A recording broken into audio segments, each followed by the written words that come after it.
Hit the subscribe button and activate the bell icon for more videos like this. I'm being forced to give sugar pills instead of actual medication. Sometimes I have to do this with 5 or 6-year-olds.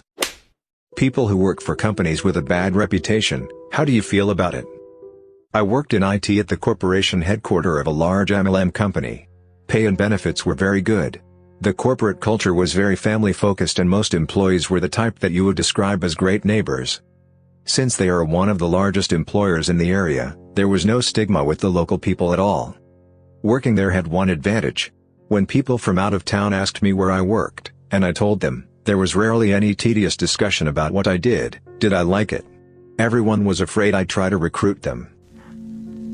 I work for a company that produces flexible film plastic packaging, mostly for food. You know, the impossible to recycle stuff that is littering the world's oceans. The poor turtle with the straw in its nose. It was my first job out of college. However, my work is literally to make our products recyclable, so I actually feel like I'm doing some net good for the world. My company has made a huge swing towards sustainability in the last few years, coming from the top down. They do care. My work environment is healthy, and my job doesn't negatively influence relationships. I used to work for a company that bought lists of names, addresses and phone numbers and sold them to companies so they could spam the people with junk mail. Everyone there was miserable. My boss was such an a-hole. And part of my job was processing the deceased list to take the dead people out of circulation. I hated it so much and didn't care when the company folded because one of the higher-ups was embezzling. Good riddance, enjoy your jail time. I worked for an MLM company for many years in IT. At first I didn't know much about MLMs, but over the years I started working on more of the back-end systems, and started to see more of the numbers and financials about what really goes on. There were times, for instance tax time reports, where it kinda broke my heart, knowing exactly what goes on versus the expectation that all MLM sellers have when they join. Most days though, you don't see all that, and you just have to do day-to-day stuff and solve issues that are generic to any company. It wasn't until internal company politics got ugly during some lean years that I decided to leave. To this day, whenever I hear of a close friend or relative say that they are thinking about selling such and such product for one of these companies, I try and sit down and tell them some concrete things that I saw to talk them out of it. Hardly ever works, but I try. I work in marketing at a Christian radio station. Priests, church, prayers, the whole thing. I'm an agnostic atheist and have some issues with a lot of religious things, so I am somewhat in conflict with myself.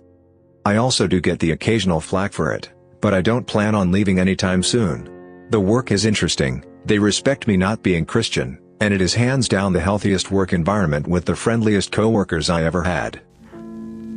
I used to work for Shell. I kind of fell into the oil industry because I didn't know what I wanted to do with my life.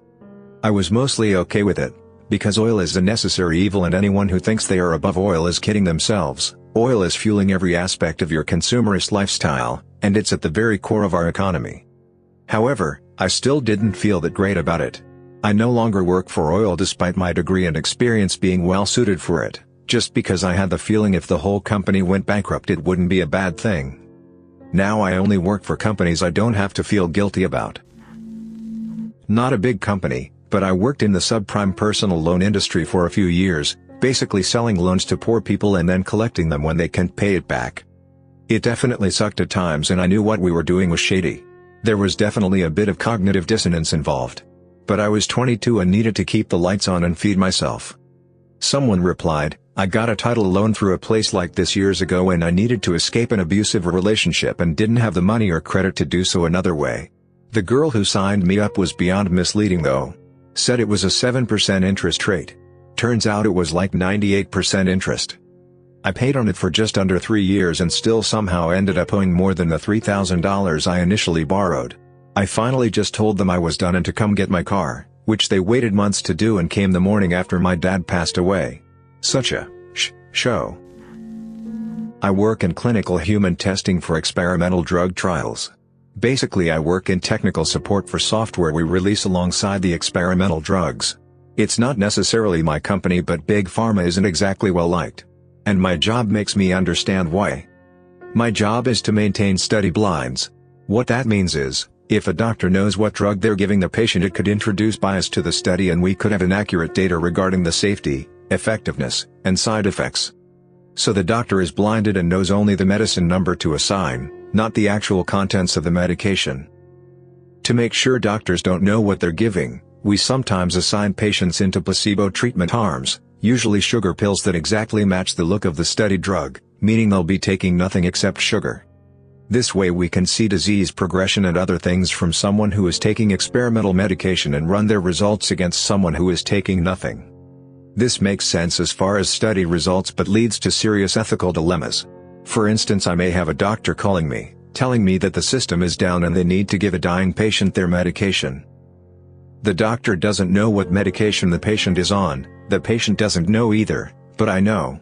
So sometimes I have to tell a doctor with a dying patient to give them sugar pills, knowing full well the patient will get worse and experience no relief from the experimental drug while the patient and doctor are both sitting there hoping to see the patient get better.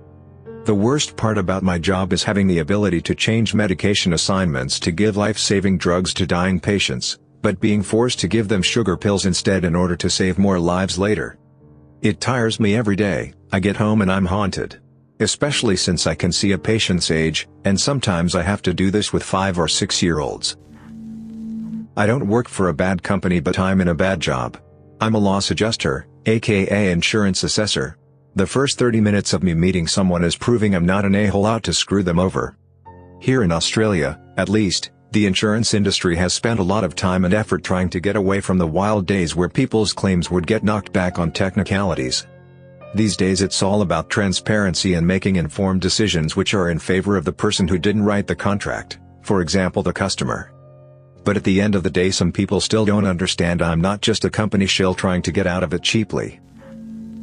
I used to work for a 4-letter financial corporation who accidentally coined the phrase, robo-signing, as it pertained to their habit of rubber stamping mortgage foreclosures at the peak of the housing crisis. The pay was half decent, there was plenty of overtime and for the most part, I had reasonable management. But I just didn't have the stomach for the work. Knowing that every file I touched was another ruined life took its toll on me on a personal level. Had to leave after just 3 years. I ended up going into woodworking and carpentry and haven't looked back. It took me the better part of 10 years to get my hourly rate above what I made there, but I wouldn't trade those years in between for anything.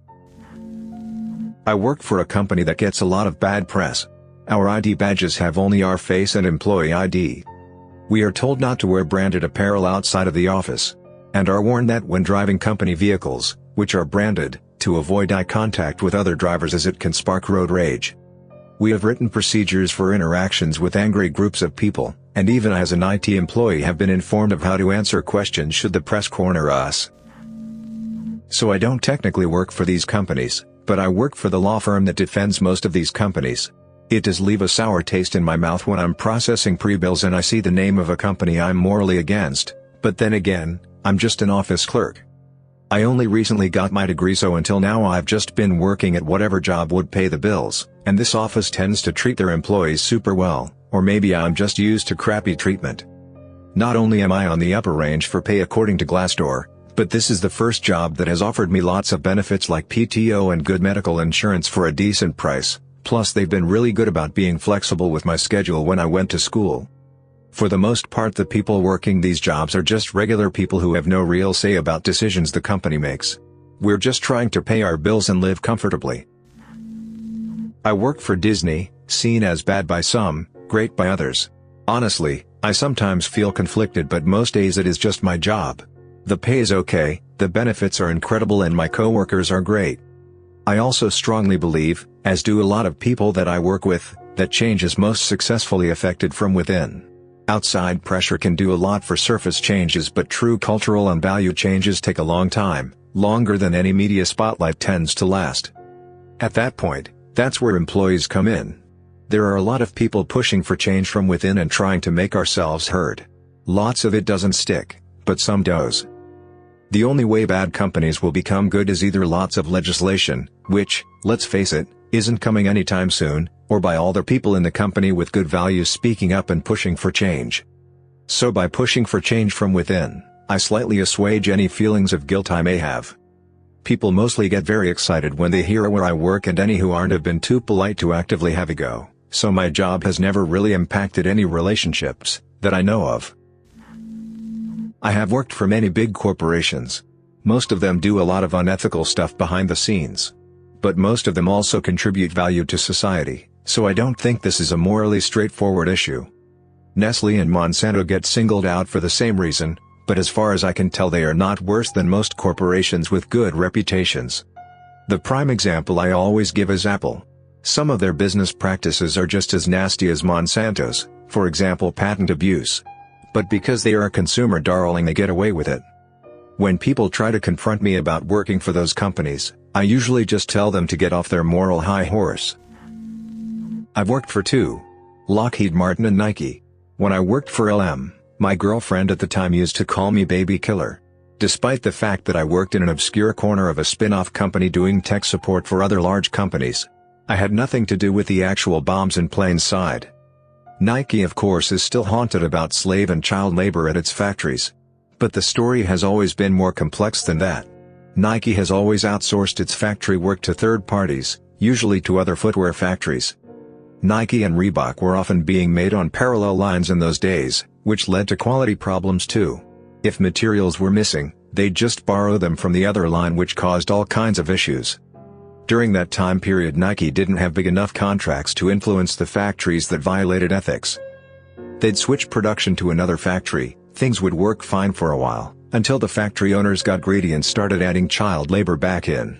Nike ended up having to do spot checks of factories to confirm that it was not an issue. The problem is that the factory owners still do this. In the 2000s, in an attempt to combat this problem and allow third-party agencies to spot check too, they released a list of factories and their addresses. This has morphed into a cool online map. After being accused of polluting water near factories, Nike also started researching and creating sustainability processes to keep factories from polluting. For instance, the water used to dye fabric is now completely recycled and never released. It is reused over and over. The company gives low-interest loans to factories willing to make the switch. There is a lot to hate about the company, but these issues are taken seriously, investigated, and resolved. When I last worked there, Nike had closed down 3 factories owned by the same person due to child labor issues. They pulled the contract, and worked with local government to investigate the issue. It was a huge deal internally, and there were a couple of articles about it in some of the industry trade magazines. So to answer the question, I usually point people to the above map and tell them if they have credible evidence of slave and child labor these days then to report it to the authorities. I work for a major oil company. I once had someone ask, upon learning that, "So you don't care about the environment then?" Which was particularly ironic as he was in the middle of a multi-month tour across Canada in a 40-plus motorhome he'd rented after flying his family across the ocean from Eastern Europe, burning more fuel on one vacation than I do in a year. I care about the environment, but I care about feeding my family too. Working here allows me to put food on the table and have money left to outfit my home in greener energy.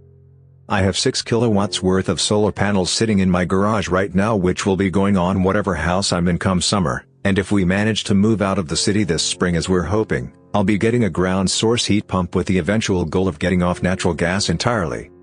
If I quit my job over a moral opposition to oil, as many people like to say they would in my position, it would be pointless virtue signaling that would leave my family struggling. The position would be filled in a heartbeat, most likely by another climate change denier who'd use the wage for a giant McMansion and coal-rolling bulldozer. I have a friend who works for a certain warehouse. At a Christmas party a few years ago, they admitted that multiple employees had threatened to kill themselves over their work environment, an environment that this person had direct control over. Of course, a lot of this environment was also the result of downward company pressures on salaries, work hours, managerial structure, and poop clearly just rolled downhill from every direction at them, and then down to the employees below them. It clearly upset my friend because they were drunkenly telling me, but they also claimed that they basically made Christmas happen for a lot of families.